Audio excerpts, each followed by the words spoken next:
All right, folks, welcome back to the Average Movie Review Podcast. Today we're going to be reviewing episodes 5, 6, and 7 of Invincible. If you haven't seen the episodes, definitely go give them a watch.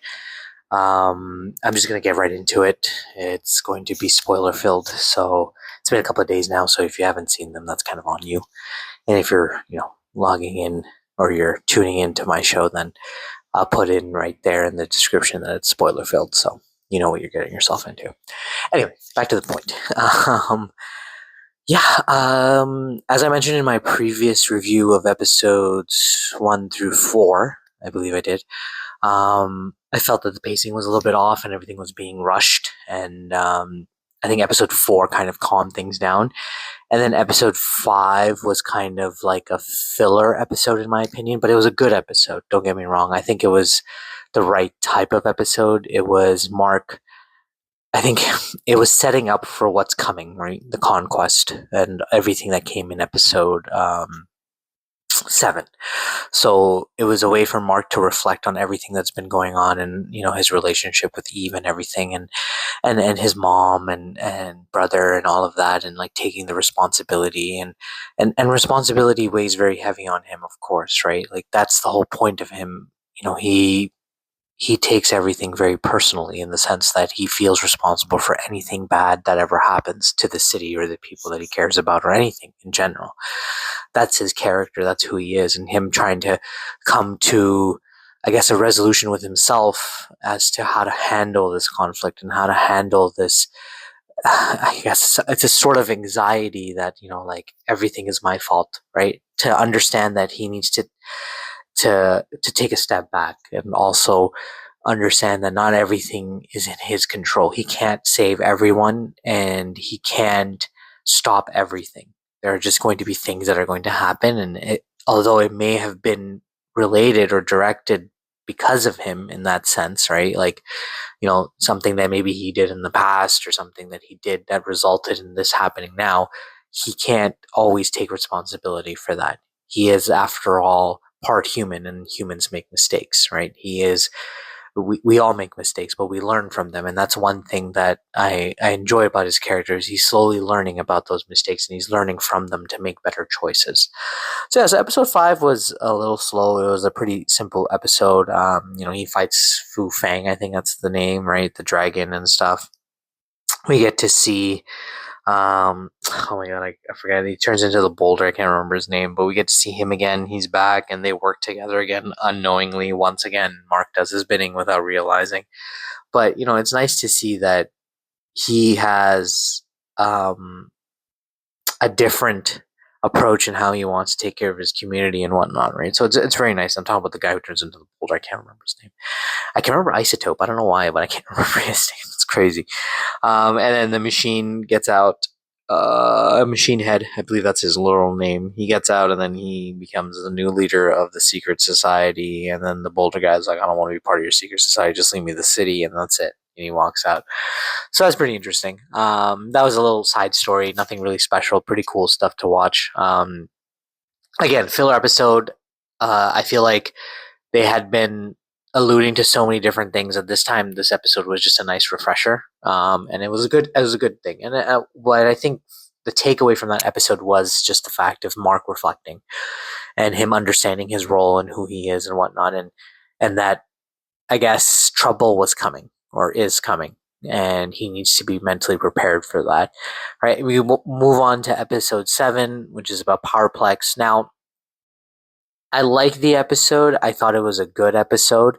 I understand that they wanted to show the perspective of somebody who wasn't invincible and what he saw or she saw during that time, the big battle between Omni-Man and Invincible.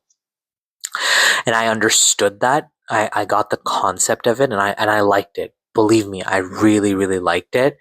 However, I felt like at a certain point the episode was a little bit draggy.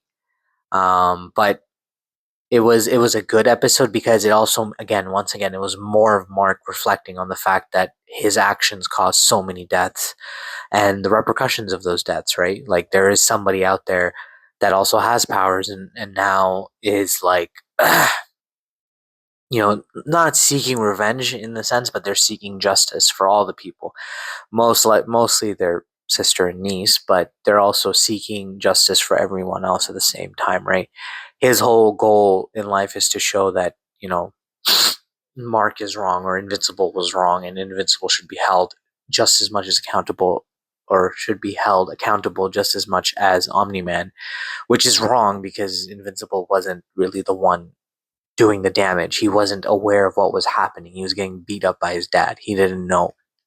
Right? It's not like he did this on purpose. So unfortunately, that person doesn't know that aspect. All they saw was the death and destruction, and they let it consume them to become who they are. So they were showing that as well. And then eventually he ends up killing his own family, and he still blames Invincible for it, which is like, again, you caused this problem, right? And then Invincible also feels responsible for that. And it's like sending Mark down a hole, pretty much a rabbit hole where, he may not be able to come out of it.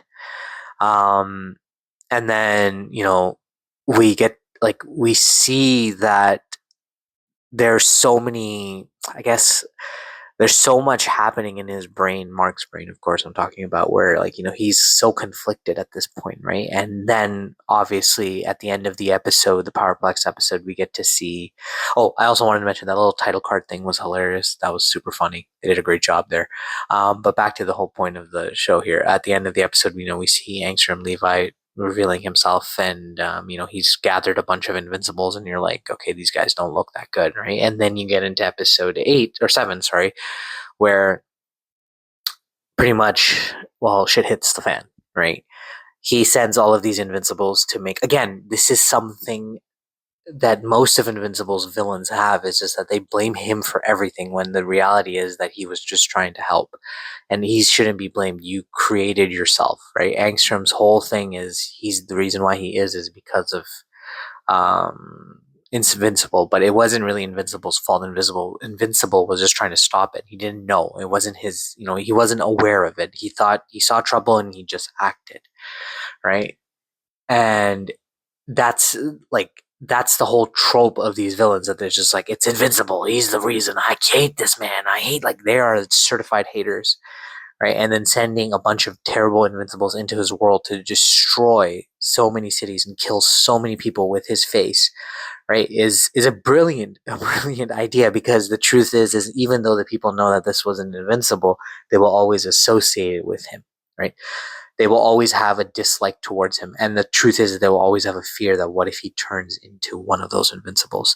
So it's a brilliant idea, but again, like, it's I just don't like the idea that they just keep blaming him for everything. I just want them to, like, stop that. I want them to, like, take into the accountability that they're just evil for the sake of being evil, or they're just evil because they want to be evil. That's it. What he did was absolutely, I don't even know, that was just devastating, right? Watching that whole episode and seeing Rex, one of my favorite characters. Honestly, that man had one of the best character arcs, and I'm just very, very, very, very, very sad to see that he died. Um, I wish that there was a way that they were able to revive him or bring him back, but I don't think there is. He just exploded his entire body, so I don't think he can come back from that. Although the man did get shot, but still in the head, but he still survived somehow. But it is what it is. But overall, just absolutely amazing character, and his sacrifice, it meant a lot. It wasn't a meaningless sacrifice. There's a lot of shows where there are side characters where you kind of go like, it's okay that he died, like, you don't really care. This wasn't one of them. This was a character that we seen. He got just as much as screen time, I think, as Invincible in some episodes, and he was very important. We got to see his character grow as a person, which I think is absolutely amazing. So, kudos to them for creating, or not creating, but bringing to life such an amazing character. Um, the voice actor, I can't remember his name, but he was in Brooklyn Nine-Nine. Amazing voice actor. So, an amazing actor in general. He does the funniest things. So, phenomenal on his part as well. So that was really cool to see and sad to see as well. The little, Billie Eilish song right after that sacrifice was just absolutely crazy. The party's over. Like, the world has suffered so much, and, like, the world is literally on the brink of destruction. And to play that song is absolutely wild. But I understand, hey, it works. It works. Cinematically, it works. So it's beautiful. Another thing, that, again, that I'm not a big fan of is just like, again, Mark needs to get out of this thing that where he's like, I have to take responsibility and I can't leave, or like, he doesn't. I don't know what to tell you. Like, I just feel like he's been pushed so far, and it's enough is enough. I think the first half of the season was him almost becoming the bad Invincible, right? Pushing him to see if he will become the bad Invincible, and then the second half is him trying to understand if he is going to be or he should be the good. I think the whole point is we get it, we understand that he could change, he could be bad, but he's not, and he also needs to understand that not everything is his fault. And I hope that this episode that's coming out this Thursday, I believe, reveals that he finally comes to terms with who he is. He has to understand being a hero is not easy. You will make mistakes. People will die. You can't save everyone, but you cannot live with that guilt for the rest of your life, or else you will never be a hero. That's a fact. You will always be treading between the line between becoming a hero and a villain. Right? You need to move on. And I think like, to bring up a character that's like kind of like, Batman, in the sense that he understands that he can't save, and the ones he could not save, he would mourn for, but he would move on because there were other people to save, because he has to move on. That's the difficult decision. You have to move on. I know a lot of people might think that, oh, that is, that's so cruel, whatever. Like, how can you, no, it's not about forgetting. It's about moving forward. It's about, understanding that there are other lives out there that you need to save. And I think Invincible needs to come to terms with that. And I hope he does that with the next episode. Talking about the bad Invincibles, I really enjoyed watching them. Stephen Yeun did a wonderful job voicing every single character. Every single character was different. It was unique. It wasn't just the same voice over and over again. That's one thing I want to point out. Amazing job on his job. Like, his voice acting was on point. So again, giving these characters their own personality is honestly a job itself, but also, I guess, it's a talent of its own, right? So kudos to him for doing a phenomenal job on that part. I love seeing the other Invincibles, the different types, though. That was really a lot of fun to see, and like the different costumes and how they look and how they act. And also, what I liked about it was they also had different motives. One was just trying to bring his mom back. The other one, most of them were psychotic and they just wanted to rule other dimensions and stuff like that. But it was fun. It was very fun to watch and see that. And then they turn on Angstrom, and then they get sent, I guess, to the shadow dimension or like some other random place where they can't even get out, and that was hilarious.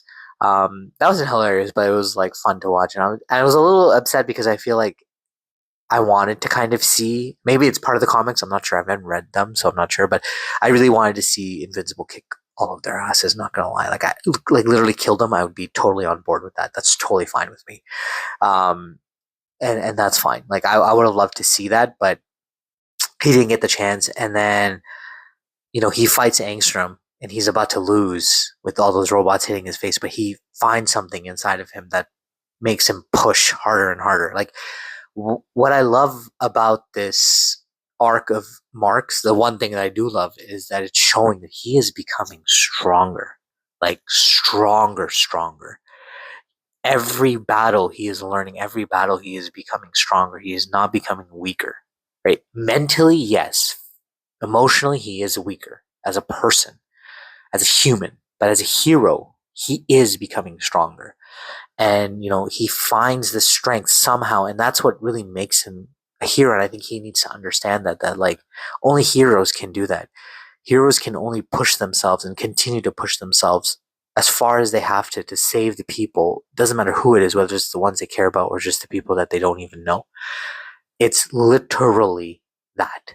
And he is becoming that, right? You see that growth in him as a hero, as he fights these monsters, as he continues to fight these monsters. So I like that about the character arc that they're showing. I just don't like the guilty part to it. I understand that there has to be a guilty part to it, which I completely am 100%. What do you call it? Like, I get it. That you did it. You did it in the first 4 episodes, in the sense where he couldn't understand who he was, but you don't need to continue it going forward. he needs to come to that realization, and I don't know when that realization will be. Maybe it was the moment he saw Conquest, and he said, I think his name is Conquest, right? I can't remember. Is his name Conquest? I'm not sure. I'm gonna just quickly Google it right now. I'm pretty sure his name is Conquest. 1 second, guys. Invincible season 3. Uh, Characters. Oh wait, this was. Sorry, am I talking about episode? Yeah, episode 7. Okay, I was just making sure that I wasn't. Uh, Conquest. Yes, Conquest. Um, Again, his entry was epic. Although, like, the Viltrumites need to stop. They're pathetic, to be quite honest. I'm also kind of sick of their storyline in a sense. Like, I guess it was just building up too much. I wish we had seen it maybe in season 2, but it is what it is. But I'm excited to see this now, and I'm excited to see an unleashed Mark. I think this will be an unleashed Mark, and he doesn't care at this point, and he's going to beat the crap out of all the Viltrumites that come out after him. So I'm looking forward to that in episode 8. I'm also looking forward to see Omni Man's return, and the aliens return, Jax or something, I can't remember, who's voiced by Seth Rogen. I'm excited to see that as well. I want to see the team up. I want to see how that's going to work.